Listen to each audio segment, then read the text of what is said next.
Hello and welcome to Pine League Round 2. We are here in Day 2. My name's IRequestADuel, and today I have Eris with me. Ladies and gentlemen, pretty glad that I have the opportunity to cast beside IRequestADuel, and I do believe that the first game that we have today will be Team KDA up against Neko faction. Yep, it will indeed. Following that, we'll have Astley Enoch going up against Team Evo X. So to jump right on into it, Team KDA currently sitting at 2 points. We have Bomby Nation, Yukino, Rose, Blower, Benglin, and Hukang me, I guess, on the side of Neko Oh man, faction. these names, I feel your pain, man. Yeah, Neko faction, who is currently sitting at 0 points. They had a pretty tough match last week. They went up against Astral Esports, currently the team leading in points and the #1 seed. So kind of expected of them, but nevertheless, there's a lot of potential there with Neko faction. They put up a really good fight in game 2 last week, so we'll see how they do this week. So for Neko faction, we have Lacia, OP, Son of Trump, Hades, Siri, and Crayon. Now, Eris, I don't know if you've been following along or watching this stuff, but how do you feel about these teams? Honestly, still spot a couple of names that I do remember casting previously. So I do recognize Pocket Me inside. I do recognize Yuko no. On Neko faction side, I Yeah, do recognize Hades 1013. So all of these players, I mean, they do ring a bell, and I'm pretty excited to see how this league will not only provide the platform they need to develop into a more professional scene, but at the same time, I'm pretty sure that these players have some hidden strats. Yeah, Neko faction, when I saw them in the qualifiers, I mean, they were the #1 seed for qualifiers, was very impressive there. I'm looking forward to this match between them and KDA. I mean, KDA, I believe, was top 5 before. Let me just check up on that one, but let's see, in terms of seeding, where they sat. I did have But it somewhere. I've got a couple of questions that I'm gonna ask you. So, which of these heroes, or rather, which of the heroes do you think are going to be quite popular? I mean, throughout this competition, we have seen a couple of teams put up pretty weird strats so far. But I mean, have you seen anything like this before? Like such a wide range of skill tiers among themselves. What do you think is the correct strat, especially for these lower teams looking up to go up against favorites like Nico Faction? Well, the thing here is like, oh, I was actually just looking at where KDA was seeded, and they were seeded originally 4th seed. So we'll see how Neko faction go up against them. But really, I mean, you've got names like Lacia, OP, and Crayon. I think are really the big ones there. But from what I've seen of Neko faction, they definitely play at that high tier. And for the side of KDA, you've got Rose and Yukino Abomination, just a few. They've both these teams have been very interesting to watch. Neko faction very clean in their execution. KDA in round 1, which was the first week, we saw them bring in some off meta picks, I believe. For the thanks for the host, Lau.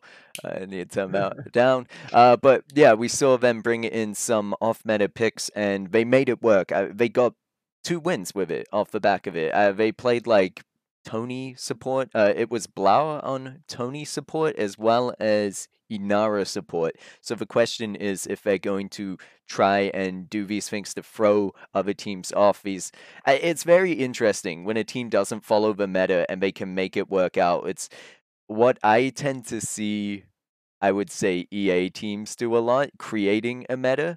So it's good to see when these teams either follow up on that or have their own sort of strategies coming into this. I'm not too sure what it was, but looking at the kind of heroes they chose, I mean the meta we're still in, it hasn't changed too much from last update, is still very CC focused. That's just because of the hero pool we have in Vainglory at the moment. That's just how it is. So Absolutely. yeah, I think that right now that's still going to win 4.1. We saw a bit of it yesterday. Not too much has changed. I think there are a few heroes who have dropped off and slightly a few that have come up. I mean, it was exciting to see some Kensei being played yesterday, so maybe we'll see more of that. Definitely. I mean, can't say when he was first released, I remember for the first 2 months, everyone was just complaining about how OP he was. Like, we know a couple of teams that are just trying to figure him out, but pretty much the matter said it after 3 months in. Like, a lot of these teams were just running the Kansas City strat, and his barrier is just so hard to burn right through. So I can understand why teams don't really want him in the hero pool, and he was kind of like a first ban kind of thing. But the moment Vainglory, they kind of got a big nerf in the coming updates. They really removed that barrier, but he's still pretty strong in the lane, and he can definitely take quite a few hits coming in from ganks, especially from the mid lane where we see a lot of mages place themselves there. So we're gonna see how this plays out. But like you said, Kensei definitely gonna be one of the more popular picks coming up in this current meta. Yeah, and alongside that, I mean, if we're looking at who got buffed, I was expecting maybe we'd see a bit more CP Vox. A surprising pick we saw yesterday was Kestrel Mm, because it surprised me. I saw that yes, she got a buff, but no changes to her damage. It's just a bit of a movement change and I think a slight change to her energy, which just shows how easy it is to make to put Kestrel in a really strong position. It's actually Hidi who played it in the jungle, and they did a really good job, like playing that so aggressively and helping siege towers and such. Definitely. Like Castro is one of those heroes that will never go away, just so because she provides so much burst in the early game of the stages. You can really see her rotate quite a bit, and her B skill just allows her to go up really, really up close and personal with melee heroes as well. Not exactly the best of situation you want as a Castro. You want to keep a certain amount of distance. That's what the camouflage is really for.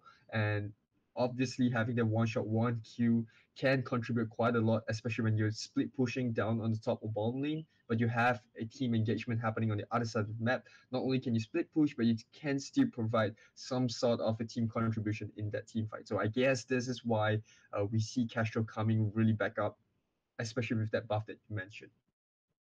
Yeah. Are there any heroes that I don't know if you've played too much into this new patch, that you've seen stand out other the ones we've mentioned? I mean, priority bans still being the same for some of the people that didn't really get changes, such as Uh, Adagio, Grumpjaw, and Yates. We still see kind of game banned out a fair bit or picked up when possible.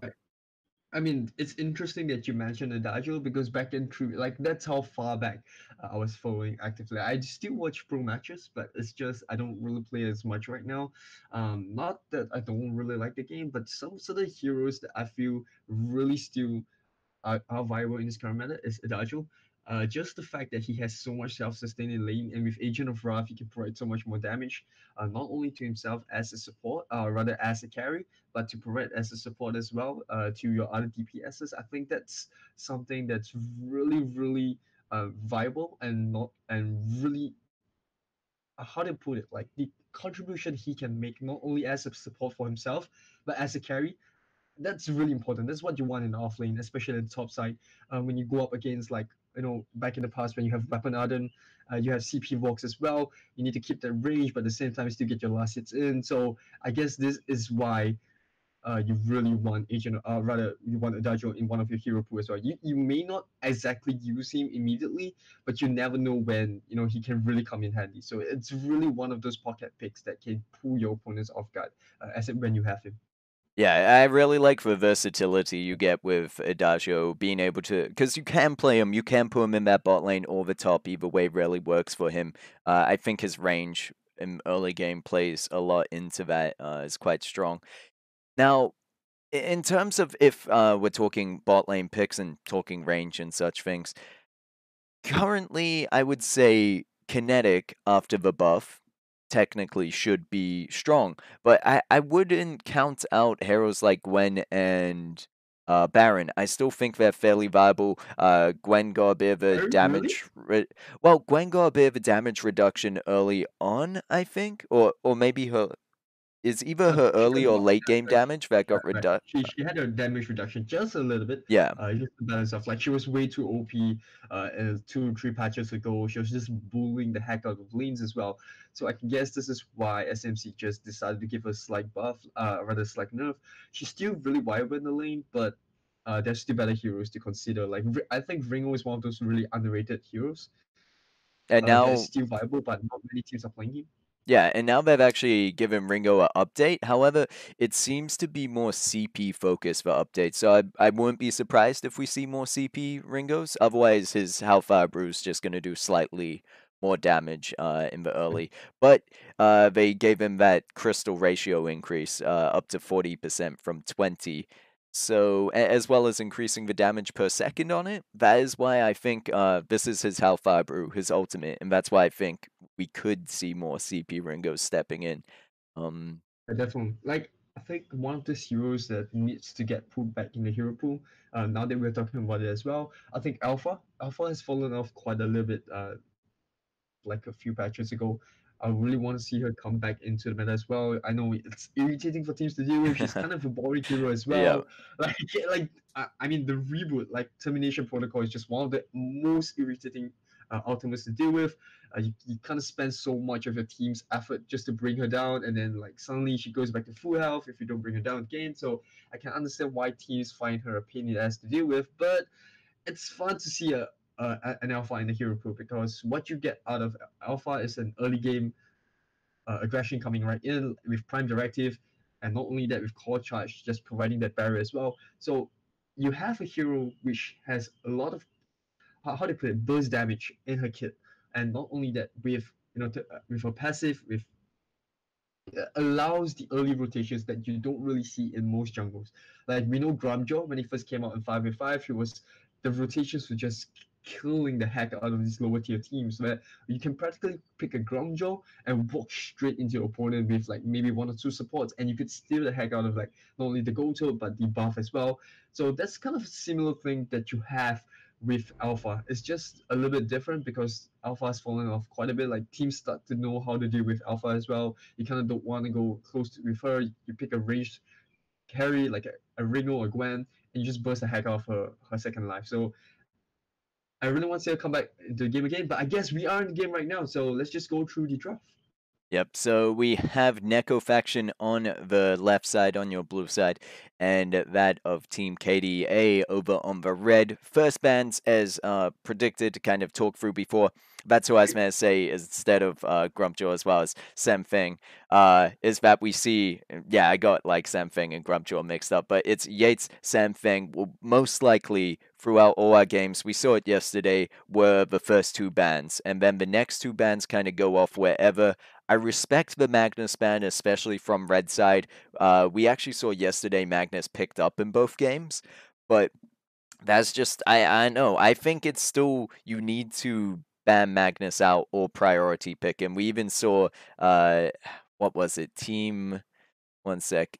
Astral Esports, True. I think it Right. was. They picked up Magnus and Celeste in the second game, just limiting the options completely from Siren. But here we're gonna see the Celeste being picked up and Adagio. Two very priority picks, still very strong in both their lanes.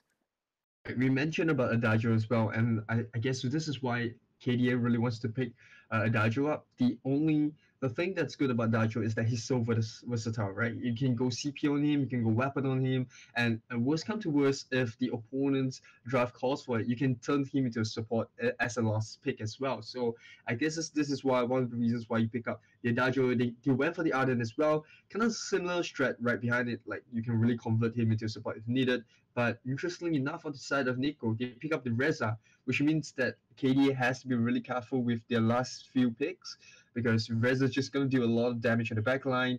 He can really dive on the back as well. And with the Celeste, they have to have a jumper on KDA's side. So Neko to kind of have some kind of a hindsight to, or rather a foresight to expect a squishy line outcome from KDA because that's what you really want with Adagio and Arden is that you can pick up a squishy carry and you can still have these two like support heroes or rather captain heroes really giving them a lot of buffer and pure for them. So Rez is a pretty decent pick coming up from Neko.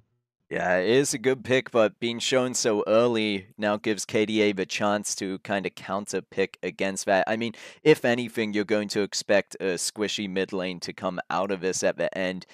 I would assume Scarf might be their mid laner. They're leaving it to last pick at the looks of this. They're hovering over the Silver Nail, considering it. And that's going to be really strong against the Grumpjaws and Bereza. They both have to dive in onto your backline, and if you're able to get those tripwires down to silence them, could be very strong for them. Looks like Neko faction going to go with the Lyra pick. Lyra's decent, and I mean, if you can make good use of that arcane passage, then can be fairly strong. Bright Bulwark also a good tool to kind of keep certain enemies at bay. Now this is interesting. They're going to pick up the Kestrel as well, so a fairly squishy lineup, but they have a lot of damage coming out from the side of Neko faction. So as long as they're able to be the aggressors in the fight, I think it could work out for them. Not exactly sure whether or not this will work out for them as well, because the thing that you're pointing out, which I would like to reiterate as well, is that Neko's lineup is really squishy. Swap Like, really, heroes. it's an understatement. They have the Castro, they have SLlCE, they have the even for Lyra, like as a captain, she's one of the squishiest captains on the board, and they pick up a Reza as well. So if they do not start fighting those queues early game, and if they reach the 10th to 15th mark and they're still toe to toe with Neko, I think Neko is going to be in a really bad spot. Yep, well, let us know in chat which team you guys are cheering for. But looking here at this draft, I mean, it's hard to say. I see the potential in Neko Faction's team. They have very strong heroes individually, but as a team comp, it is very risky going into this one, whereas you have a bit more stability in the KDA lineup. Definitely. So let's just go through the draft once again. Looks like we're gonna see a Reza, Castro, SLlCE, Lyra, and a Grumjaw on this side. We're gonna see an Adagio, Tony, Arden, Scarf, and Souvenir. So, like IRequestADuel mentioned, just state in the chat what, or rather, which team do you think will take this game number one of the day? So with that, do you have any team that you think you have a slight preference for based on the draft? Well, if I were to go with the draft, just solely the draft alone, I know a lot of the chats over here are The just going for battle for KDA, but Sovereign's I Rise has really begun. like um this like a lot of these teams are going for Neko, but I think KDA has a better draft right here. Just solely because they have a lot more tanky heroes as well. Like you mentioned, Neko's draft has a lot of burst potential, but I don't really see them working together as a team. Not the team, but the heroes as well. The way that the heroes really interact with one another, I don't really see a way for Neko to break down the front line on diving onto that Adagio as well and the Scarf dimension. So they have a Yeah. silver nail on the side of KDA, so that's gonna be a problem that they have to deal with this dive. I guess this is what the Lyra is for. I I'm not think exactly sure whether they can pull it off. I think maybe during the laning phase, Neko might have a slight advantage just with you've got the Grumpjaw up in top, that's fairly tanky, and you've got Reza as your jungler. Reza, possibly one of the best junglers out there just due to his kit, how well it works, being able to have a lot of mobility, and that also helps him out in fights and ganking especially. He has a lot of burst alongside that. That's obviously at the trade-out for CC, where we have other junglers that might be more focused on that. So we can already see Reza OP on that Reza up in the top lane, but trying to put some pressure down onto Bommy for just a second. But yeah, that's if they're able to capitalize on that. Mid lane, it could be a first blood coming right in. Scarf takes quite a little bit of damage, and looks like SLlCE might not be able to pick up the first blood after all. But here comes Tony trying to get the taunt right onto SLlCE. They do manage to get her, but no follow-up from the Scarf means that looks like we're gonna have a reset. So interestingly enough, while all the aggression was happening in top lane, the middle were just trading blows for blows. Yeah, well, I did mention junglers that have CC. You can see Tony went in there. He's able to get the stun as well as the taunt. That's fairly strong, but you kind of need your team to back you up in that situation. So, I mean, it's fairly balanced in a sense. I mean, if you look at it for mid laners, SLlCE will be able to provide the CC, whereas Scarf doesn't have like that hard CC. He has the goop. But that's where Tony could help make up for that. Obviously, in team fights, that's where it's going to be a whole different situation. As you mentioned, it's going to be pretty difficult for the side of an Neko faction to really get to that backline. I mean, you've got to worry about the tripwires, the Tony's taunts, as well as stuns and bada boom to knock you away. Arden's going to be there with the Vanguard to really help out any squishies, and Adagio, not only with the heal, he's going to have the Verse of Judgment if you're in there too deep and not so careful. Definitely. I mean, looking at the early aggression as of now, we do see Edge at the top lane. I mean, he's doing quite well, just really holding the lane in play. He's not allowing the Silver Nail to farm as much as he wishes to. But you can kind of see that, Bobby Nation is doing a good job of farming. Not only the creeps are pushing them out pretty quickly. Down here we have up in 2v1, some doing aggression right here, and Lisha definitely doing a good job. I mean, that Lyra is definitely babysitting this SLlCE. They try to get her up to level 7 as fast as possible, get her on that overdrive. And Healing Genesis, I mean, it's going to start hurting a lot of stuff. I would definitely expect Fengling to be doing a lot more, or doing a lot better in the mid lane, especially the fact that Scarf has a better range at the earlier stages. If they do allow the SLlCE to farm out as comfortably as she's doing right now, Fengling dropping really low right under his turret as well. But he should be able to get out there. He has support. We see Rolls in the jungle as well coming up into the mid lane, and they will back off once again. So I've seen a lot of supports actually decide to go for the flare gun in the last few weeks, and it's interesting. I would assume that you'd be better off maybe going for something like a Stormguard banner early on to just help take objectives, but I think you can really see where it comes into play there. They were able to spot out Tony early, make sure they're playing it safe. And bot lane over here, Yukino, really low by the Dajo. That's gonna secure the kill onto SLlCE, or rather Tony will be the one. Looks like he's going for a double kill as well. Reza does manage to get out of the way right there. What a close engagement right at the bottom. Yeah, is there any way to turn up your microphone, Eris? Some of the people in chat would like to hear your lovely voice a bit louder. Alright, I'm just gonna fix that up, so just a second. Yep, and right now we see Son of Trump, Edgy, both of them going fairly deep into the enemy jungle. It looks like they're going to get caught out though, forced to back out of this situation. They might be able to turn it around. There's OP joining in the fight.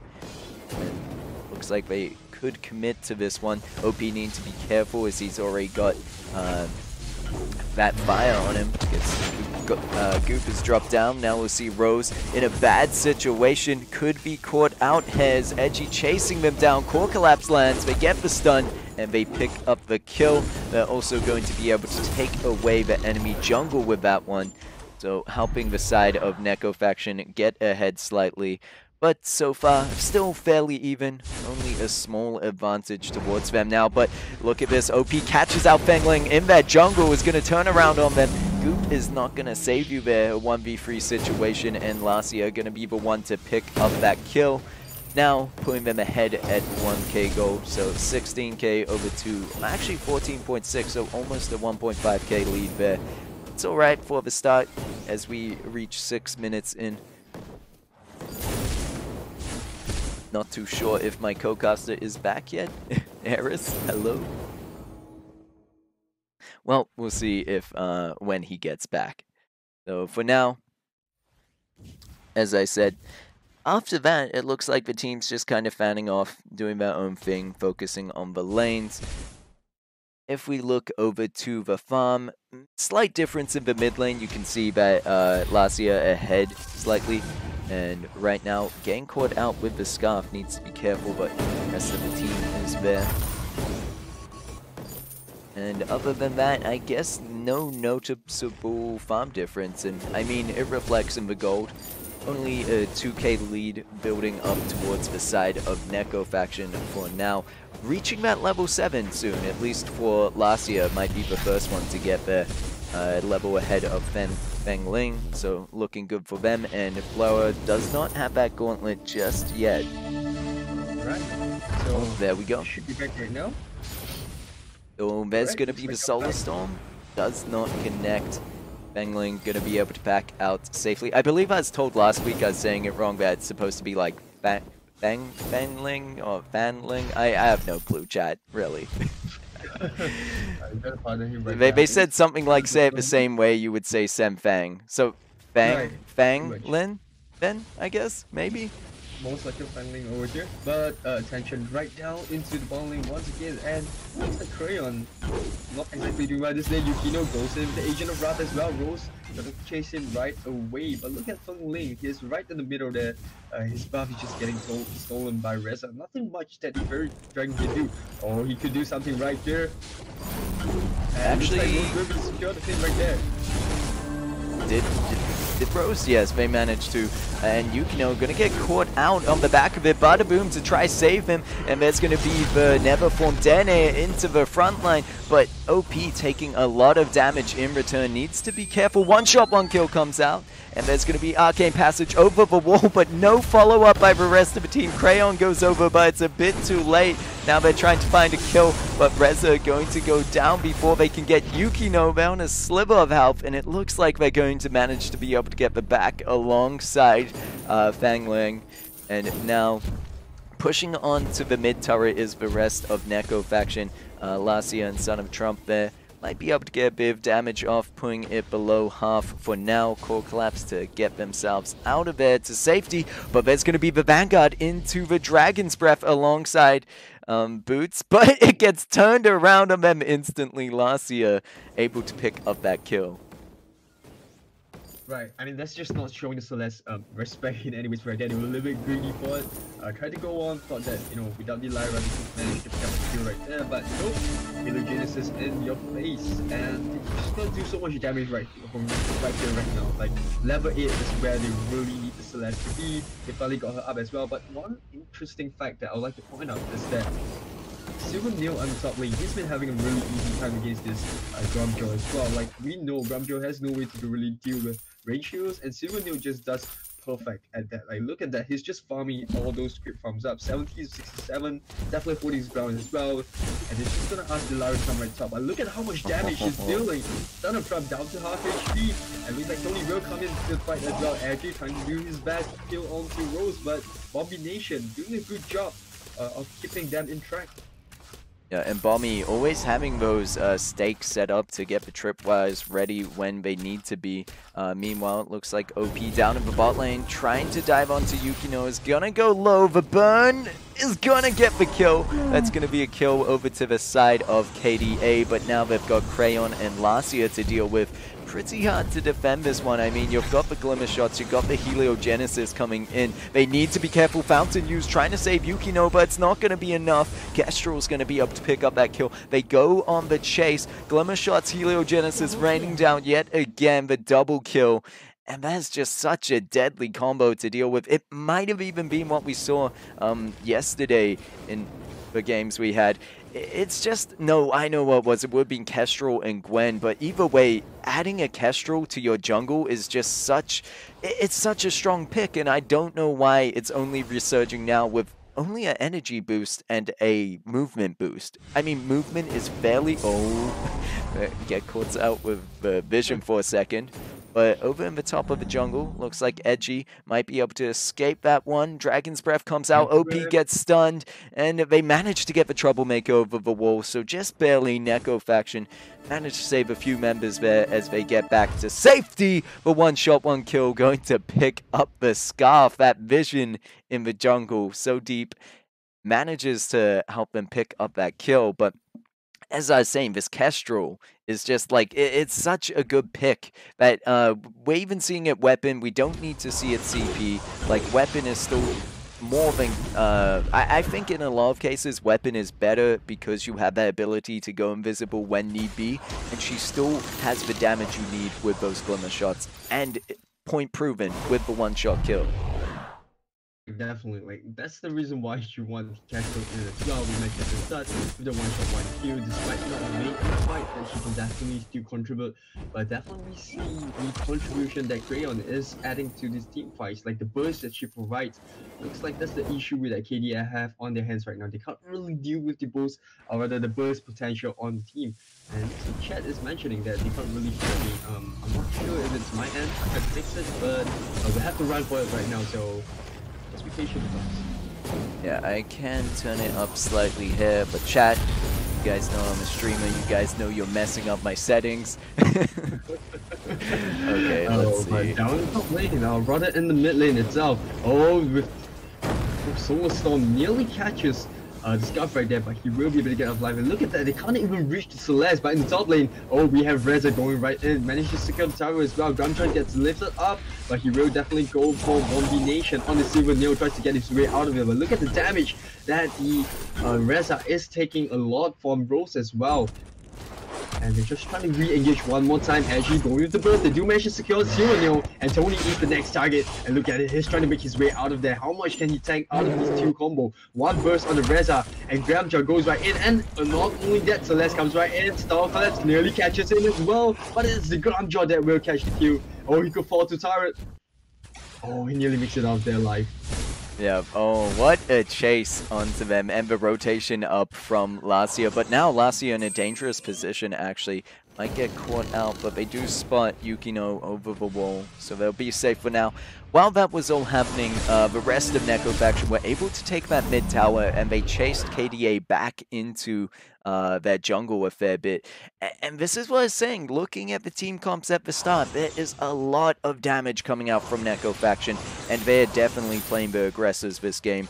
Right now, 37.9k over to 30.6, so a very strong lead for them. I wouldn't be surprised if they decide to take a dragon soon. They should be feeling fairly confident in the lead they have. 7k at this point, like 14 minutes in. Neko is definitely doing a good job of getting those ganks in, but like I mentioned, I still kind of favor KDA's draft as of now. They just need to get that one good team fight going on. Like, look at that, they have Tony, they have the Arden as well, so if they can get the Taunt onto the Castro or onto the Reza as well, and they can eliminate the SLlCE, definitely, that's going to be the one key target they have to take out the team fight. And speaking of team fight, looks at Adagio has found himself walking into a 4-man jungle. They're trying to take the Ghost Wing, and looks like it's going to be a no contest. Yep, they managed to get it. You could see that KDA had vision on it, but they just weren't positioned well enough. They weren't ready to fight this Ghost Wing. But now they've opened up a window for Neko faction to, one, control the team fights even more than they've already been doing. They can play into this Black Claw with the buff they have, or they try and force a team fight before Black Claw and then turn around to take it. Right now, looking pretty dangerous for KDA overall. But down to the spot lane here, we'll see OP trying to escape. Flora just does get caught out. I'm not sure if he's trying to hide there or just buy, but this could be an engagement chance for KDA. OP is fairly low, but uses that before Dene onto backline. Yukino forced to back out alongside Rose. There's going to be Perverse Judgment coming down, gets blocked out. Here comes the rest of KDA to turn around. Dragon's Breath, but the Solar Storm is massive, and they need to be careful on both sides of the team. Good choke point there with the Goop. Really holding off Neko faction from engaging any further. So really could have gone either way. We can see a few members of Neko faction fairly low already, respectively to KDA as well. They're just trying to secure their Crystal Tree at the moment, but I don't think they're gonna get it. You can see Arden trying to dive in for that one. Will be punished, almost goes down. Tony tries to turn around with the taunt, does not land. And right now, that's going to be Neko faction. They have no more Ghost Wing buff. So really, it's a shame they didn't win that fight. But they might still feel confident enough to start up a dragon. We'll have to see. It's pretty risky with the Black Claw because of the turnaround potential if it gets stolen. So I think Neko faction just playing this one safe.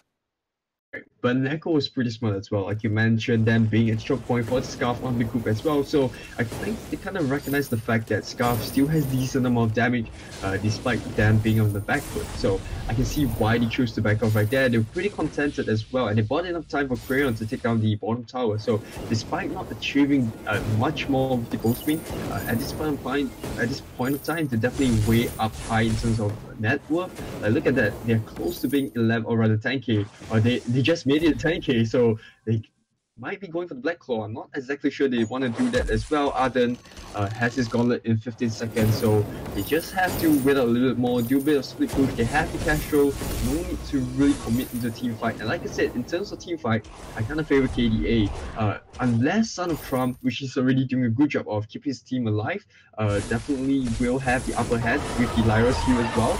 So if they can keep, or rather if Son of Trump can keep his carries alive like he has done all game, then they could have a chance of having a really good team fight. Definitely can see OP positioning himself fairly deep into the enemy team.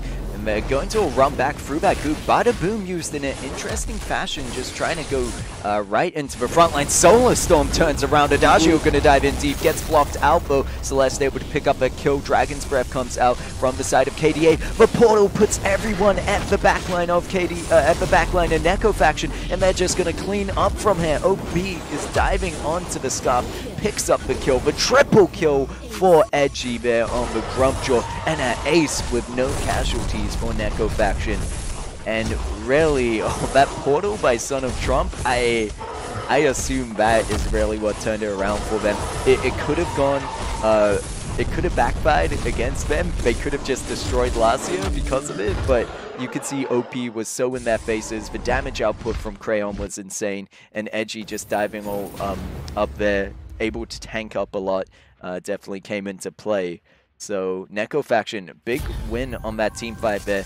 Looks like they're going to go for the Ghost Wing that is now up once again. Not really helping push that Black Claw in, but this will help them secure another team fight victory. Because as you mentioned, it really could go either way with these team fights. KDA had the better team comp for it, and that's why I worry that Neko faction let this go on too long. We might see KDA have a comeback opportunity. They have to close this one as fast as possible, and this is the reason why they're giving away the Black Claw right in the middle. They're trying to secure the Ghost Wing for the next team fight, and that's the priority that they need in upcoming few minutes. They have to keep pressure onto KDA, not give them enough space to farm as well. So giving up the Ghost, or rather the Black Claw right in the middle and going for the Ghost Wing means that KDA can't really take a team fight as comfortably as they hope so. And like you mentioned, the Lyra Porter just pretty much just split up everyone's positioning. I think it affected Neko faction's positioning as well, but they have to sustain off the Lyra team alive. But look at Crayon's build. At this point, he's not even building defense at all. He has a Solar Blade, goes for the Bone Saw, and looks like he might be going for a Tyrant's Monocle. So no defense whatsoever for Crayon. He's solely counting on the help of Son of Trump's Q to really keep him alive in team fights. Yep, I think this is what we said. It's a very risky team comp, but with the damage output they have, it really comes into play that they have to play as the aggressors. But so far, working out for them, 15-3. And yeah, right now, it's really gonna... you can see KDA managed to avoid fighting against Neko faction up until now.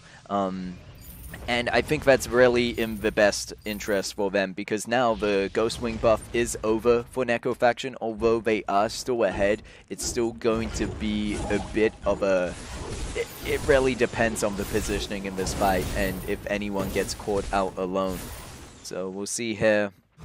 Right now, Neko faction a bit spread out, but maybe looking to focus their attention. KDA playing back, playing passive.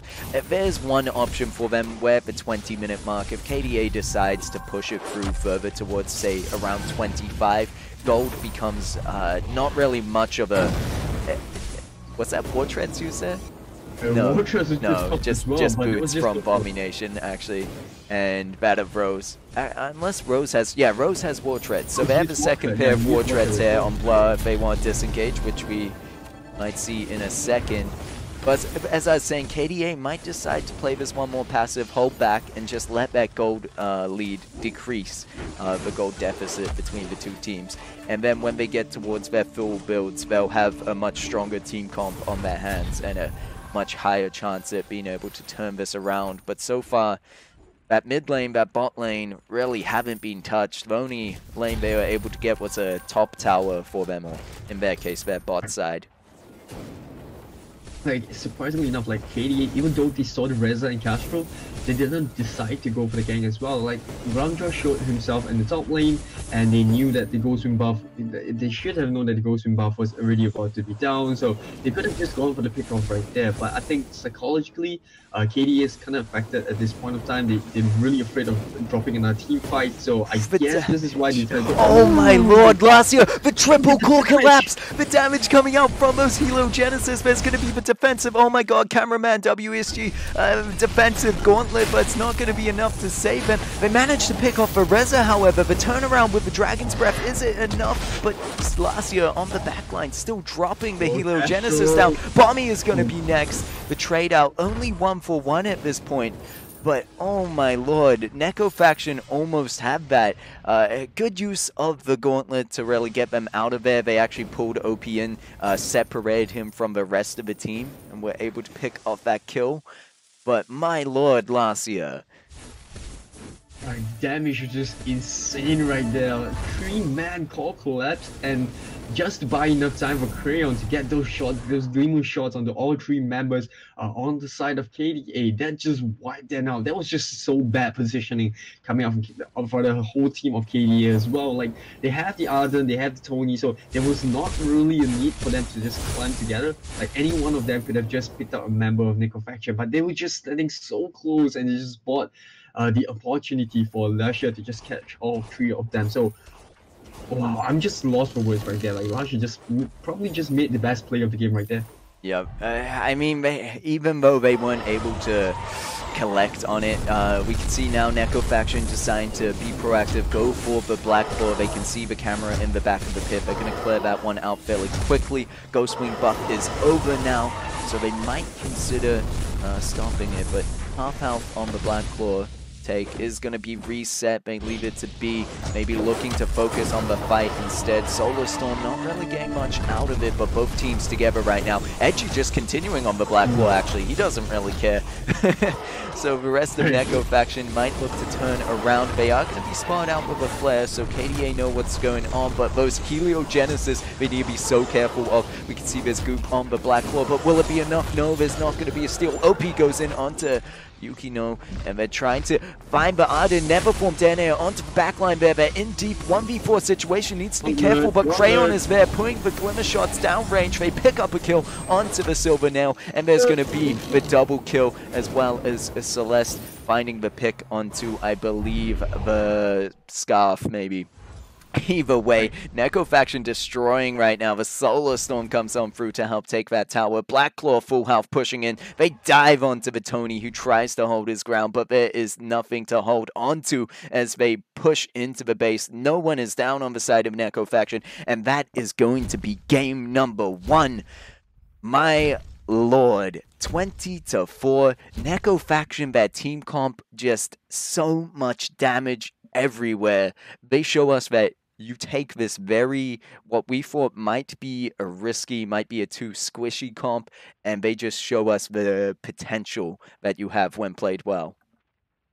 I think I'm not sure whether or not I think Son of Trump just played a really, really good Lyra. Like, he did a good job of keeping the rest of his teammates alive. Like I said, if you look at the way that the rest of the teams are set up right now, they have the Celeste, she has the Crucible as well, but that was the last item she got. So right up to the 20th minute mark, she was just a glass cannon alongside Castro, and Crayon and SLlCE, like, both of them were just having the time of their life. They could just do all the backline damage they want. Edgy and OP were just doing a good job of peeling away for them. And then Son of Trump, like, did you see the team fight where the Porter, like, you were commentating on that as well. It's just doing a good job of keeping up the Castro alive, and that was just the reason why they just got wrecked. So, I mean, GG to both teams, but looks like it is Team Neko faction that will take game 1. Yep, I think in that case, it was good with how aggressive OP played. I mean, we stressed the word aggressive, but OP, a lot of the times, made a lot of risky plays where he's playing very deep into the front line, but that kind of distraction is what allowed, as you mentioned, Kestrel and Celeste to really put the damage down. So that, as well as having a Grumpjaw on your team, helps. I mean, Grumpjaw is able to soak up a lot of damage and slow the enemy. So very good team comp coming out of the side of an Neko faction in that first game. And it shows going for that risky play over the stable team comp really worked out for them. But we did mention the possibility of that stability if it were to balance out. If Neko faction weren't so far ahead, maybe we would have seen KDA have a comeback. Yeah, I was expecting a lot more of a balanced team fight right there. Like, KDA had the Arden right here, and I expect a little more Gauntlet to come. Like, as But as an Arden, you want to gain as much as possible whenever your ultimate like gauntlet is up. Like you don't have to always use it so defensively. And if you notice how KDA played that one out, they always had a defensive gauntlet instead of offensive one. Like be a little more brave. Just go for the kill on the Reza or the Celeste as well. In mid lane, you always see her right there. She has the support of the Lyra, but at least you burn away the portal instead of just letting her use it offensively as well. You kind of put the Celeste back on the back foot. You have the Scarf, which does a lot better early game before she hits a level 7 as well, or rather level 8. So I would have expected a lot more better plays coming out of KDA, especially in terms of rotation. But I guess this was just them being on the back foot, so they were kind of afraid of making more mistakes and just dropping in terms of goal worth or rather net worth. So I mean, you really have to give respect to Neko faction, like the way they played, the aggressiveness, like you mentioned. So GG. And yeah, pretty much I'm just looking forward to the next game. I hope KDA pulls something out of the bag because if it's anytime, it's now. Like they have to do it now. Yeah, well, I mean, it is best of two, but in the sense that we're in the round robin format, just to update you and the viewers. So if KDA are able to win this, they bring it 1-1, and I think Neko faction really hungry for this one. I mean, they were saying it's 0 points prior to this, so really looking to maybe even take this one for 2-0. If anything, maybe it would be good to see KDA try and play this aggressive type team comp as well.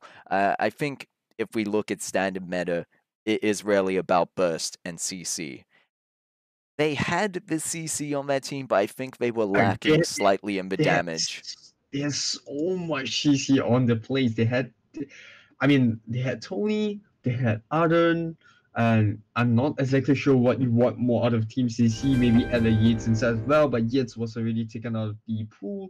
So they had all the CC they need to team fight. Like I said, they have to be a little more brave. They have to be a little more aggressive with the ultimates they're using instead of waiting for Nico, or rather waiting for KDA or rather Nico faction to make a mistake. Perhaps they can go on the front foot, be a lot more aggressive in the jungle as well. And not on the Grumjaw, like Grumjaw does really well in the jungle, but maybe on the Reza, catch him up on the bottom jungle. So I don't really blame KDA for that performance. I just think Nico just made it really hard for the opponents as well. Yeah, I think in that sense it was more of a Way draft that a draft pick and how Neko were able to get ahead with it's as I said in the early game that Neko, if they were able to play well, could get themselves ahead because they have that kind of advantage, whereas late game would have been more in the favor of KDA, but Neko got so far ahead, they were at like 10k gold ahead at one point. They really just held on to it. They didn't get any of the dragons they went for, apart from Black Claw, weren't really contested, and even then it wasn't contested heavily. But going into game two, we'll see how it goes for them. We've got the Samfeng ban, Senfeng Stand ban back, like alongside Celeste. we'll get there. We will Ooh, get this is interesting. We've got Celeste and Magnus banned out. So I think KDA doing that knowing that if they want to do a first pick, I'm not sure about that first pick Lyra, honestly, but it means now yeah, I'm really unsure. Why would you ban Celeste and choose to pick Lyra instead of banning someone else and just picking Celeste instead? I think Celeste is very strong right now when Magnus isn't in the picture, and you've just given Scarf over to the side of Neko faction, the second strongest mid, in my opinion, if we're saying that Magnus is banned. So, Yeah, interesting. pretty much. Like Celeste getting taken out of the pool, they pick up the scarf. Like you said, I don't really see anyone being. I mean, they could pick up a Marlin, but Marlin's just pretty weak against like a scarf as well. Like she doesn't really have the early game aggression up against a scarf who has defend flames passive. He has the group. A pretty easy pick on the Lyra. CP Sky mid, do it. No, don't do um, it. No, KDA, you need to. Oh my god. exactly, they need to win, do Please it. just No, the scarf. but yeah, Please just I'm CP kind of here sitting thinking what they will decide to go for mid instead now that Scarf is picked up. And I mean, you could go Samuel, but Samuel was nerfed. I don't know how hard he was nerfed. Another possibility could be the CP Vox. We might see it come up. But alongside that, for Neko faction, liking their team comp so far, the Adagio, Scarf, Kinetic, and Fortress. So strong front line, good bot laner, good top, or support if you really choose to with Adagio. But I think right now he's definitely a top bot kind of meta pick. Yeah. And Scarf, we mentioned, is good. Via, was it KDA that hovered Via last game? Because they might It was be, they were considering between Scarf and Via last game. So they might be looking at Via again now. But I'm not too sure where Via um, sits at the moment, honestly. I'm not exactly sure Vaya is the hero that they want to go for. Like, if you were to compare between Vaya and Samuel, I'll still go for Samuel. I know Samuel had a kind of like a nerf in the previous few patches, but like his range is definitely a lot more better than what Vaya can bring to the table. You have a Scarf, you have a Kinetic as well, and you really Swap want to keep your distance heroes. away from the Fortress. So I think a 7 will do a lot better than a Vire, but we'll have to see. Like, perhaps they want the fight to really be close as possible. This is the reason why they kind of picked up the Lyra and the Grace as well. So it kind of makes sense for them to go with Vire. But if you look on the side of where Neko faction have placed themselves really, really strong, you mentioned them pick up the Adagio. They have the is it the Ardent? Yeah, they have the Ardent as well. So this could play out into Neko faction's hands if they do manage to keep Crayon like in the previous game and alongside Lasha, like at the back line, with Son of Trump just doing a good job of babysitting Lasha throughout the entire game, then KD is going to be in a tough spot. Yeah, so far I'm liking Neko faction's draft going into this one. I mean, it's got a really nice balance for it overall. But yet again, would be KDA the one to surprise us with the draft they picked up for themselves. So they don't have some bad picks necessarily. We talked about how Gwen is still fairly strong even with the slight nerf. Reza, Yep. obviously, we saw before, very strong. And that alongside Grace is very good engage. And yeah, the one question mark right now is kind of Vaya. She had a nerf in the last update, in this current update, in fact. Only The reducing her, I battle for think, basic attack Sovereign's speed Rise has by begun. 10% at the end of it. Let me see. It was Anvil's Hammer passive attack speed is now 10-20-30 instead of 10-25-40. Not sure how big that's going to play. Maybe you just build her differently, but like maybe go for more of a Dragon's Eye build rather. I mean Dragon's Eye probably regardless, but rather than a auto attack focus build. We'll see how it goes. And here we are into game number 2. So once again, let us know in chat, you guys, which team you think is going to take it. So yeah, it's really up in the air right now for me, but I would put my money towards Neko faction.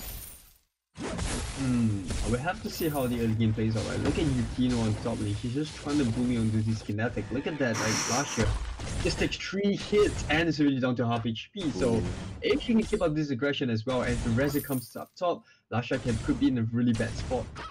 Yeah, we could see that last year was able to turn around fairly decently, especially after getting those Tracer shots. So yeah, it's going to be alright. Another lane to look out for is the Gwen Adagio matchup. Really can go either way. I've seen it most times if players are more or less even skill level, I would say goes in favor of Adagio. But Definitely, like he has the heal as well, so if he can keep himself close to where the Gwen really is, and he has the support of OP as well. So all you have to do is have the Fortress go on to look at Crayon's HP, the amount 4-fight HP he had to have there with the potion, almost forcing them back with the offensive Imperial Sigil, in fact. So looks like Neko faction just want to be a lot aggressive on this Scarf as well. Like you mentioned, Varya does well later parts of the game, but as of now with the Scarf, this is what you really want on him, to be a lot more aggressive as possible. Oh, Son of Trump nearly gets picked up right there, but he's just buying time for Crayon to back off. Bobby Nation just eating damage from that minion wave, the Captain minion wave. OP. Imagine with the The lead most from action we've seen in the game so far. 0-0, gold pretty much even. No one's done yeah. anything too crazy like trying to invade. So I guess so. Like they have the Adagio and the kinetic, so late game is where they're looking for. oh, Whereas on the Bommy getting dived on by Son of Trump. He's going to commit to it, goes for the first blood, and gets out to safety. He has his life, but here comes Rose for the kill secure, the trade. 1-for-1. Neko faction going to be able to go out that with the first blood bounty, but overall, yeah. not too much Why right now. are you running, huh? Luscious and top lane. It's gonna clear up the lane as well against Yukino. And yeah, like one of the most interesting matchups, like you mentioned, is gonna be on the bot lane as well. That Gwen versus the Adagio, and active for both sides is how often is OP gonna gang the bot lane, or rather Son of Trump. Oh, could be looking for setup right here. If he does manage to get blood for blood on the Feng lane, and Edgy does manage to kill with the G for fire as well, Feng may be in a lot of trouble. He does spot him out with the scout camps. But look at that, the damage trade-off. Son of Trump's just like, okay, I'll tank it. I'll be up there so Adagio can even get the arcane fire onto you. Oh, meanwhile, that's going to be another WSG cameraman moment, as it looks like Lyra going to go down, but Crayon is low, but that's going to be turned around instantly as OP diving in, forcing Abomination back under that tower. And you can see Crayon with this blue buff already, able to heal up quite a bit. Oh, Edge down bot lane. Oh, it looks like Reza will be able to get the kill as well. The terrible Miko gets onto the Adagio, picks him up, and this is a 1-for-1 trade. It looks like both teams, like you mentioned, just being passively aggressive. And we're gonna see Son of Trump, maybe OP as well, going along, trying to steal that weaponry, and Rose backing out, but they need to be careful. Son of Trump doesn't have a banner, but OP certainly does, obviously, being the jungler for his team. Something in terms of interesting picks that I've seen, however, or builds, was Crayon with a weapon blade on the scarf. So choosing to spend that 300 early just to help with last hitting, I suppose. I mean, it will make sense in the late game if that's going to really make a difference as to how much farm he gets or misses. So, might be a decent investment, but I certainly haven't seen it before. I mean, sometimes as CP Sky, I'll do it just because Sky is quite hard to last hit, but Scarf, it shouldn't be too hard when you have your passive on the minions. Right, I don't know, like clearly going for the weapon blade as well, but looks like it could be working out right here. Blaubar has to use the boost to get out of the way. Son of Trump comes in the top lane, goes for the aggression as well, but look at that, the Rezo damage onto Arden. Brings it down to HP, and this is what you can do with a Reza in your lineup. Rolls over there. I mean, all eyes on Reza this time around. It depends on how fast he can take out Lasha and Crayon. If he fails to do so, then the fight gets turned around. Yeah, Neko has a free hit onto the Gwen as well, so I'm not sure whether or not this Reza will work out. And in the mid lane, a bit of a trade going down. Not really, don't see any kills happening anytime soon, however. Let's take a look up at top, see how it's going. Fairly, as you can see, Lascia now actually being able to bully out Yukino on that Grace. So level 6 is coming up around the board. We've got OP Rayon for the side of Neko faction with that level 6. And for KDA, it's gonna be Rose, Yukino, Fanglin, and Abomination. And it's gonna be OP diving over the wall, Blau going low, able to get out there safely for now. So, no, kind of a slow game. I mean, 2-2. They've managed to trade out evenly so far. Gold actually seeing just slightly in favor of Neko faction, but not by much. Bommy standing in a very dangerous position there. Rose tries to go over the wall, but they're not going to be able to land. And there's going to be the ult coming out from Abomination as OP dives onto them. They manage to help secure the kill as Rose jumps onto Arden, and just the burst coming out from this Reza really needs to be respected. There's going to be the Dragon's Breath turnaround with boots, but Flower with the Bright Bulwark will mean that Neko faction decide to turn away from this one. They might have even spotted out Yukino coming down, making the safe call But now, KDA slightly bringing things into their advantage, although Yukino having to return to that top, defending that tower, just barely. Right, but besides defending, look at the last year difference between last year and Yukino. I mean, on his traces as well, he's just rather on this kinetic, he's just doing a good job. Look at that, all with the knockout, but he misses as well. OP comes to top lane to support up against that kinetic. But look at the last hits between kinetic and Grace. Such a big difference. 37 is to 60 at this point, and I'm just gonna expect the kinetic to pull away with those last hits as well. So while all this action is happening in mid lane, for every single time that KDA don't pick up a successful kill, Tracer's just gonna get a lot more space to farm up against the Grace. Yeah, I think if we look at moving into the late game, you've really got to be worried about that kinetic as well as the scarf. And it's just another reason why I like Neko Faction's draft going into this one when it gets to that team fight stage. So far, it's another situation where you've got to make use of that Reza early on, got to really try and get those kills where he's able to dive into backlines and pick up the kills fairly easily thanks to his passive. Because the later that goes, the harder that's going to be, the tankier everyone will be, the more damage they'll deal out. So if you get caught out, the more dangerous it'll be. Crayon going very low at the moment, going to have to back out in the mid. Sure, Abomination, not really going to catch them out in time, but Minion Wave is pushed up for now.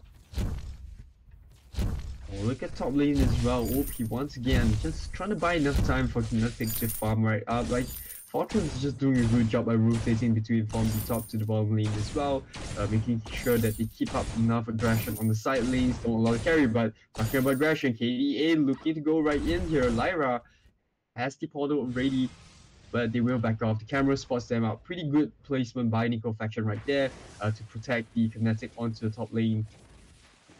Do they see Rose? Yeah, they do.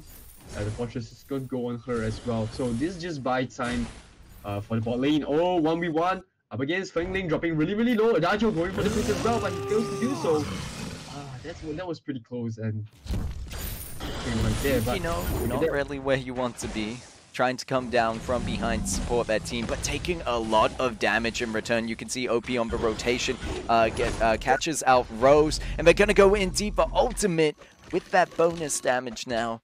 A bit boosted. Hopefully the players aren't boosted, but there is a lot more damage coming out from that ultimate, and you need to respect it as Grace not really able to tank through that one, and that could be top tower falling. Rose is nearby, but they're not gonna try and fight a full health SLlCE on this kinetic, who's actually decided to dive in after them. They don't get the stun off just yet. In fact, SLlCE didn't upgrade their overdrive their B first, so they don't have the stun just yet. I was looking at that and it looked a bit strange, but I guess they think that the A is better to overdrive first. I'm not a kinetic main, so I'm not too sure on it, but I guess you get a bit more range. You didn't even need the stun right here. Sandra Trump goes right in, but the laser shot is onto the turret. By the turret. Ah, that was close. That would have been sick by Kinetic as well if she did manage to get a kill. Now SLlCE free to roam around the map now that they've cleared out that tower, the first tower of the game. I rarely see that as being the point of which team kind of takes the, after this start phase. A lot of the time we'll see teams go fairly even and play fairly passive, but once one team, mid lane, Crayon able to pick up a kill onto Vaya, but the rest of Neko Faction focusing this Ghost Wing right now. They're going to be able to get some vision on it. There's going to be Rose over the wall, gets the steal, gets the Troublemaker back over the wall. Ghost Wing buff for the whole, I would say the whole team of KDA, but Abomination down at the moment. Still better than nothing, able to take it away from Neko Faction. So one more plus to picking Lyra for your team. You are able to steal objectives because you have that vision provided with the Imperial Sigil. Definitely, like KDA is just getting out-rotated at this point. They do manage to pick up the top turret, but oh, did they manage to pick up the top turret? No, they didn't. So no, that was Neko Faction picking up the bomb tower, so another tower in favor. So Ghost Wing over to the side of KDA, but they take a bot tower in return for that. Feng Ling not really gonna be able to do anything with that tower at the moment. You know, in the mid, diving in deep, Yeah. and we'll see Rose coming up right now. Catches out the Arden. Arden gonna have to back off. Oh, Rose still staying by, playing this one patient. They have vision in the bush, so they know they're safe for now, but there's gonna be the counter vision placed down as SLlCE makes the rotation. Oh, Neko going in, and I think nearly picks up the Reza, or rather not nearly, but brings him down to half HP. They have the Gauntlet. Where is Gauntlet? Son of Trump waiting for the Gauntlet as well, but look at that, Varya jumps right into the middle of the fight. Her Link comes right up as well, the buckshot coming right in, and Dajo got the corner victory, the opponent goes in, but where's the follow-up? Varya with the ultimate, look at the damage that he's dealing in the Son of Trump, but he will be able to back off. 3 members for the side of Neko will have to back off, and this is definitely the power point for KDA. A massive Anvil's Hammer during that one, and it allows them to take that mid tower, get them back in the game slightly. If they were really aggressive, feeling confident, maybe they could have started up the Black Claw. They have vision on it and around it, and they had just forced back a few of the members of Neko faction, but right now KDA just trying to regroup themselves, trying to sort out their side lanes as they push top and bot simultaneously. You can see Neko faction at this point of time a bit more together, a bit more grouped up there, but oh, look at the tracer shots! Oh my god, the damage that Kinetic is putting right up with the red buff as well. Not even the Lyra can keep Combination alive if this goes on, but look at that, Lasha goes right in. Oh, the dodge! The greediness is coming right in, but they have the other support. Look at that, the blood for blood comes in and hits the shot. It's a double kill for her, but Reza joins the fight as well. Fortress with his ultimate, they go over to Rose, trying to make a way out of it. But Creon is right at the back, and with the good, they could be able to pick up this Reza. Lyra, or rather Yukino, tries to do as much as she can with the Divine Intervention, but she has to worry for herself. Bang Ling comes right in, but Scarf returns with the damage. Look at how much clear they're providing at the front line. Look at that, the Dragon's Breath comes right out. But the damage coming out from the Gwen will pick her up, and there's just too much tower damage that they are taking. Oh lord, over meanwhile, Edgy just kind of pushing the bot lane. He's going to be able to pick up that tier 2 tower for himself. Might go down to Bombination here. I mean, Bombination was a level above him just before. But definitely not going to go down without fight. Close though, Blower going to be able to pick up that kill. That was so hectic before, so back and forth. I thought Bombination with the dodge on the from SLlCE was able to win that one out, but SLlCE just tanked through it. You could see Son of Trump came up to save him, and then Reza came to turn her around for the side of KDA. But then KDA were on the run as the rest of Neko showed up. In the end, I don't know who won, honestly. I mean, there's kills for tower. You could say maybe Neko faction, but here they go with the Black Claw. It's going to go fairly uncontested over to the side of KDA.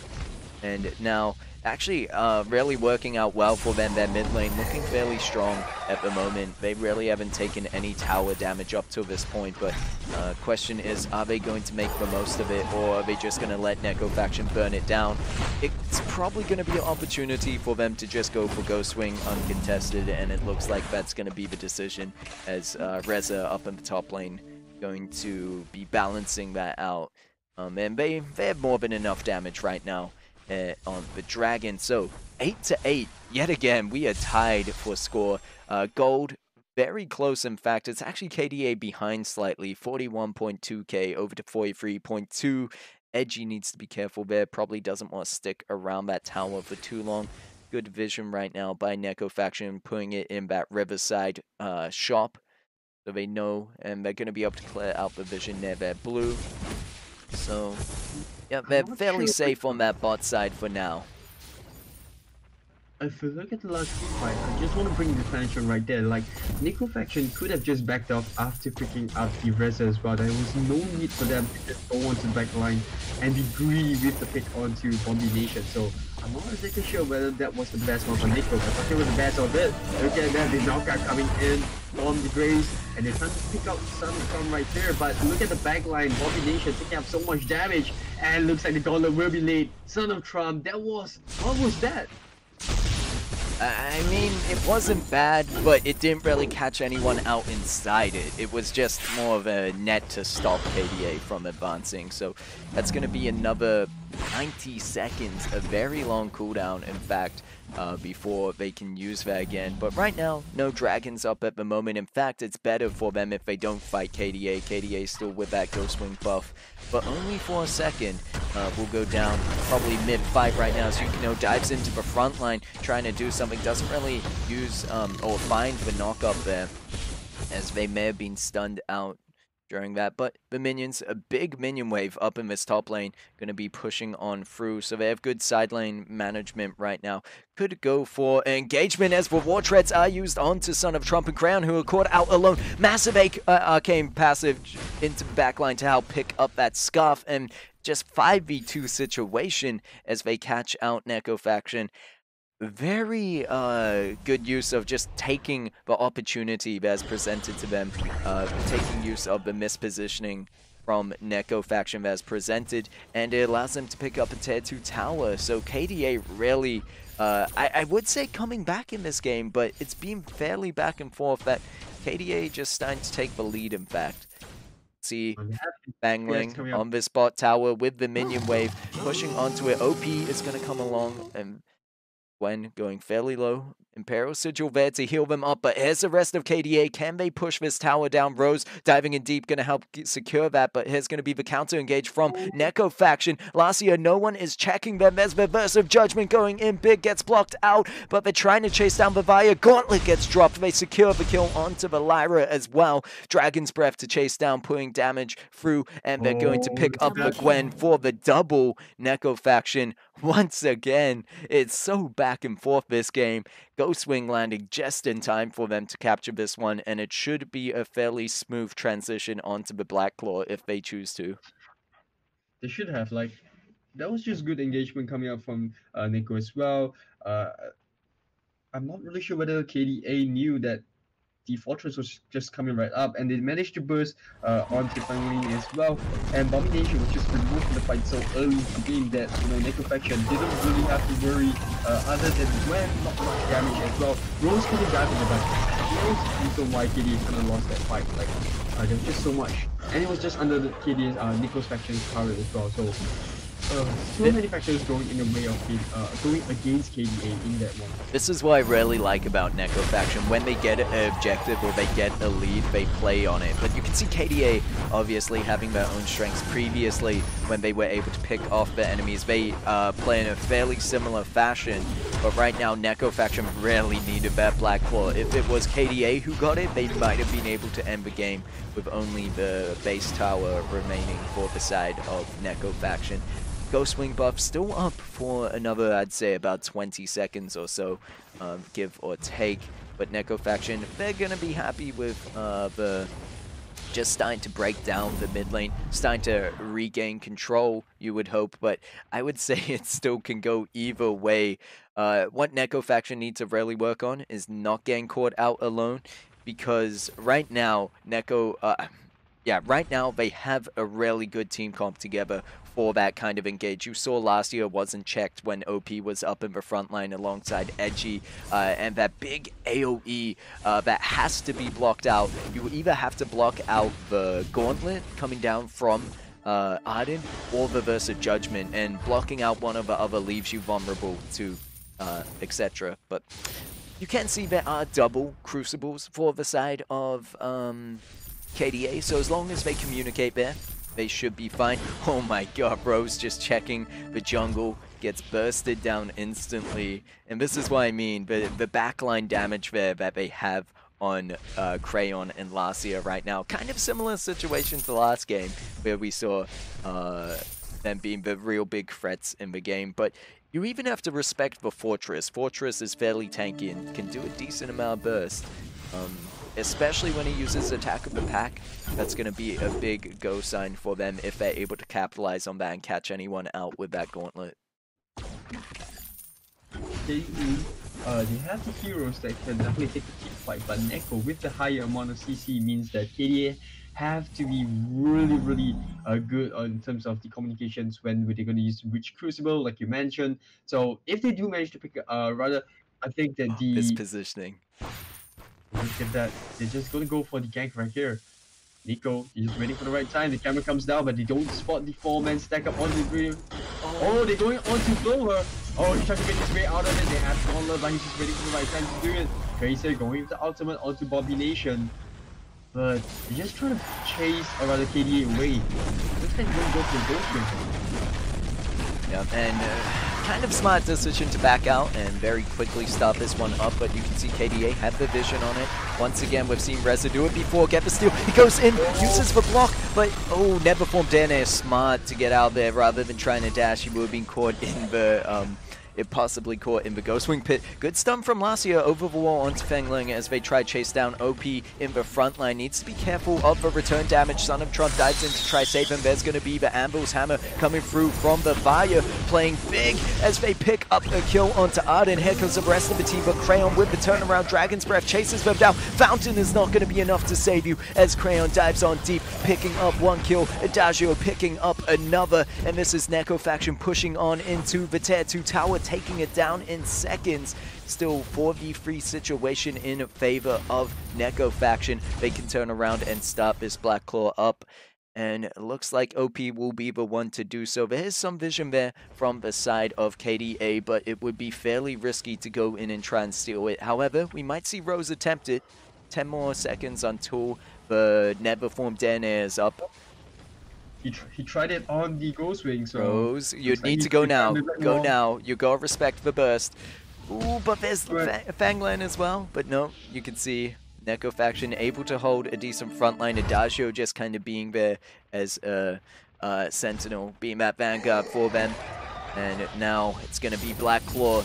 And we're 23 minutes 50 into the game, so pretty much people reaching that full build stage, getting kind of towards it now.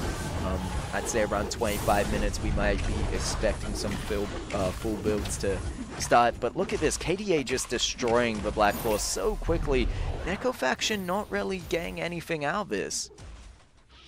Yeah, that's just gonna be a waste of the Black Claw as well. But one thing I would like to point out is that in that team fight, Lyra used Fountain at decent timing, but they seem to forget that OP's ultimate just releases his moves, and with Law of the Claw, it kind of reduces the healing that Lyra does. So Fortress is just so good into Lyra as well. So we mentioned a bit about the Eevee pick on Lyra. Having a first pick and picking up Lyra instead of Celeste, that's pretty weird, but giving away the strats that allows Neko faction to pick up the Fortress kind of makes it really a lot harder for the side of KDA to deal with the burst damage and the bleed as well.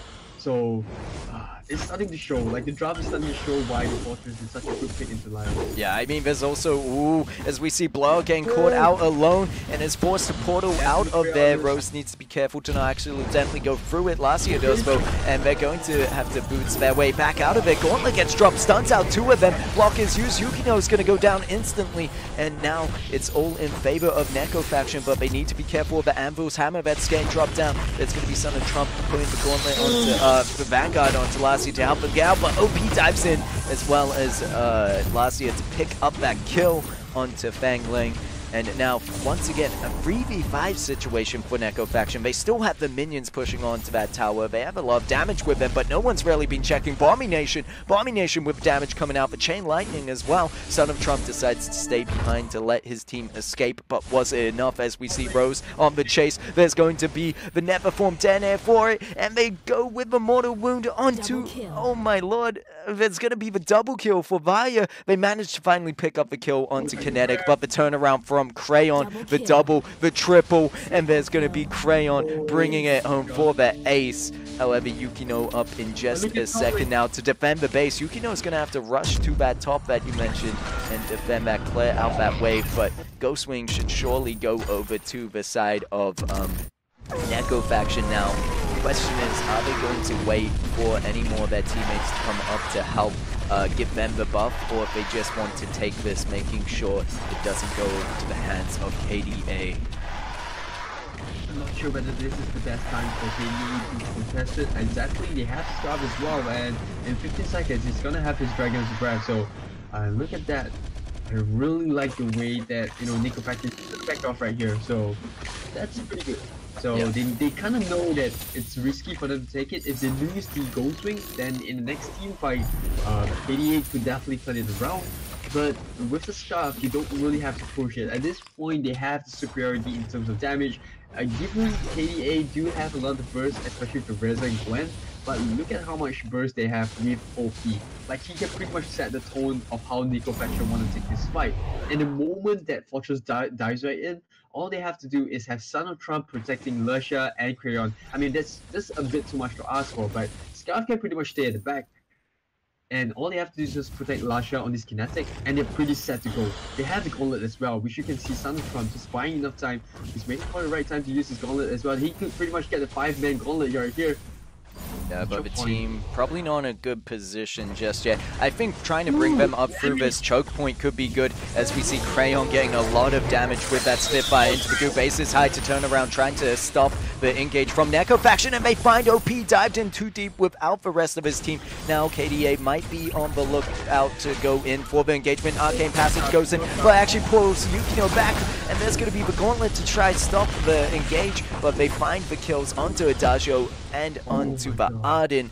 Reza gonna be traded out for that one, so 1-for-3 situation. This time KDA with a comeback opportunity. It's been so long since they've won a team fight, and now they have the Black Claw at their disposal. Question is, will Neko Faction try to steal this one? They have the vision, but you can see KDA with the vision over the wall. No, Crayon not gonna be able to find it, so right now it's really, it is Tough. It's tough. Like, yeah. like they go back and forth, and none of them really, capitalizing on the lead they have. And Neko Faction, they had the lead in their hands. They did not have to rush the team fight. OP diving into the back lines just a little bit too deep without the support of his teammates. And look at this, 10 losing a team seconds. fight.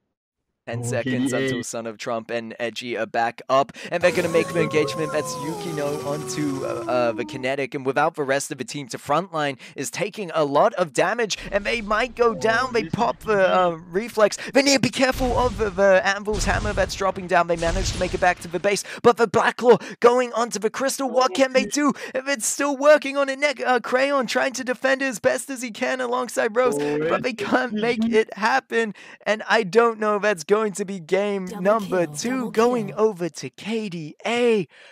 Oh my god. What was that? That Like, was just rough. so back and forth. Really could have been anyone's game. Right, that was just so rough. Like Neko Faction, they could have taken the game right in the 25th minute mark. They were winning in terms of goal lead as well. I And mean, then OP with the dive. Oh my god, he just threw away his team's effort. almost a Ah, 30-minute like we were game right saying, there. yeah, like Neko Faction has a pretty decent draft. They have a lot of good front line as well. They have the Fortress, even Edgy on this Adagio. Given that he's going for a weapon, Adagio, he could have done a lot better as well. But in that team fight, like OP, what was he thinking? He dived onto his back line. There wasn't really like look at the rest of the lineup of Nico. Like other than Arden and Fortress, who else can dive on the back line? There's absolutely no one that can follow up. They have to use the war threats, and they already popped both war threats at the start of the team fight. So if OP goes in and there's no follow up, then it's pretty much GG. Like the fortress gets taken out, you only have the Arden that's left in the fight that can really protect the kinetic. You have a Scarf that's not exactly mobile as well. So the moment they kind of they kind of lost OP in the team fight, it was kind of KDA's show. I mean, it's the same situation with Reza, really. It's a lot of the junglers that high mobility and frontline. You really can make or break it by going into the enemy backline, whether you get a pick or whether you get picked off yourself. And especially at that late game stage where it's so risky if you die, and so risky if the rest of your team gets caught out on the back of it. And that's where you saw, although Arcane Passage actually teleported Yukino back, the rest of the team was able to chase up on that and push into the base. So I think, as I mentioned before that fight broke down, although there was a lot of damage that Scarf was able to put out, they shouldn't have followed up on it. They should have pulled it back into that choke point between the river and the blue buff. That's really where they want to fight, and I think what would have been best for them in terms of the CC they had and being able to follow up on any of those kills. Whereas once Fortress dived so deep back into like the lane, you could see the team really wasn't there for him. He fell into a bit of a trap and just took all of the damage, which in that late game stage was too much for Fortress to handle. Yeah, pretty much. Like the backline damage coming in from KDA was just immense. They have the Reza as well, but interestingly enough, if you see how Reza was playing throughout the game, he wasn't really focusing on the backline. Like he was just burning whoever was at front, like be it Ada, be it Fortress, whoever just came onto the backline of KDA. You have Reza right there, and not respecting the Reza's damage is just I'm not sure if you can consider a mistake coming up from Neko faction, but they definitely wasn't expecting the Reza to burn down the fortress and utter as quickly as he did. So that's kind of good drafting coming from KDA, but then again, man, that first Lyra pick, both of us definitely none of us were expecting that coming out straight off a Celeste ban as well. Yeah, yeah, you could see the potential of it. And like it's not to say that Lyra's a bad support. I just don't see it as a first pick. So unless they have this idea of this is what we need for our team comp to work out, if they're practiced with it and if they're most comfortable on it, then possibly. But usually I would say maybe picks like uh even the Arden is more of a priority just for the CC. I mean, you can still save your teammates, you have the CC, and in the early game, you have some damage, which we saw. So yeah, but Lyra came into a good play where they were able to get vision on the dragons, which helped Rose on that Reza actually able to steal a few of them, almost getting the other one. But you could see the second time that Neko faction had kind of learned from what happened before. They played it a lot safer. They even put the gauntlet down, making sure that like Reza won't get out. But they were smart enough to never form DNA over the wall. But they still secured that one for themselves, luckily. So yeah, in the end, Lyra not a bad pick at all. Kind of. Do you think it's good for teams that want to play aggressive? I see it as with the bright bulwark is actually good against teams that want to play aggressive into you, such as when you see Lance pickups, it's really strong against with that bright bulwark. But yeah, I see that.